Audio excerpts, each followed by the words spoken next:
আমাৰ যেতিয়া উচ্ছেদ হোৱাৰ পিছত আমি চৰকাৰলৈকে যি আহ্বান কৰিছিলো যে আমাক উচিত মূল্য ক্ষতিপূৰণ দিব লাগে, তাৰ লগতে আমাক পুনৰ সংস্থাপন কৰিব লাগে, সেইখিনি বিষয়ে আমি আমাৰ মুখ্যমন্ত্ৰী মহোদয়ৰ লগত আমি আলোচনাত মিলিত হৈছিলো। আৰু সেই সময়তে মুখ্যমন্ত্ৰী মহোদয়ে এইটো কথা কৈছিলে যে আমাক নিৰাশ নকৰে।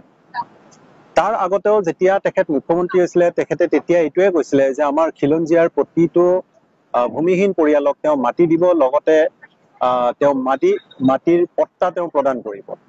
প্ৰথমতে কৈছিলে তেখেতে পট্টা প্ৰদান কৰিব, তাৰপিছত উচ্ছেদ কৰিলে, তাৰপিছত আমাক ক'লে নিৰাশ নকৰে বুলি।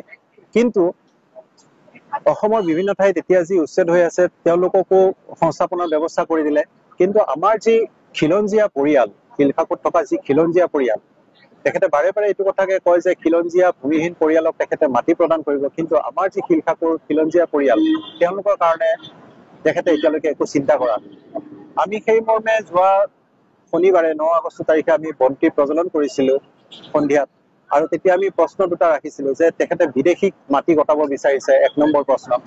আৰু 2 নম্বৰ প্ৰশ্নটো কৰিছিলো যে তেখেতৰ মন্ত্ৰী বিধায়ক তেখেতে স্বয়ং যি 100 বিঘা মাটি নিজে নিজৰ নামত কৰি লৈছে, তেনে ক্ষেত্ৰত খিলঞ্জীয়া যি আমাৰ শিলখাকুৰ ৰাইজ আছে তেওঁলোকক কিয় দিব পৰা নাই।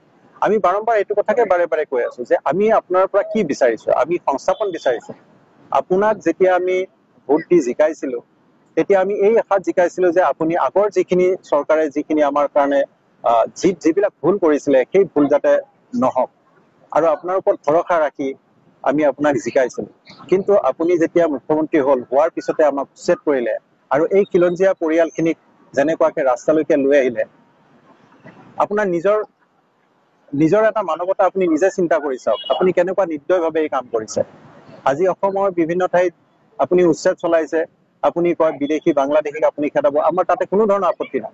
আমাৰ আপত্তি এইটো হৈছে যে আমাৰ খিলঞ্জীয়া পৰিয়ালে কিয় আজি ৰাস্তাত আহিবলগীয়া হৈছে, আমাৰ খিলঞ্জীয়া প্ৰতিটো পৰিয়াল কিয় আজি শিলখাকুৰ কাৰণে ধৰ্ণাস্থলীত বহি আজি ধৰ্ণা দিব লগা হৈছে। ইয়াৰে প্ৰতিজন মানুহ খিলঞ্জীয়া হয়, প্ৰতিজনৰ নিজৰ নিজৰ কাম ধান্দা সকলোবিলাক এৰি আজি আমি ইয়াতে ধৰ্ণাস্থলীত বহি থাকিব লগা হৈছে, আপোনালৈ অনুৰোধ কৰি থাকিব লগা হৈছে বাৰে বাৰে। গতিকে আপুনি আমাৰ কাৰণে চিন্তা কৰক।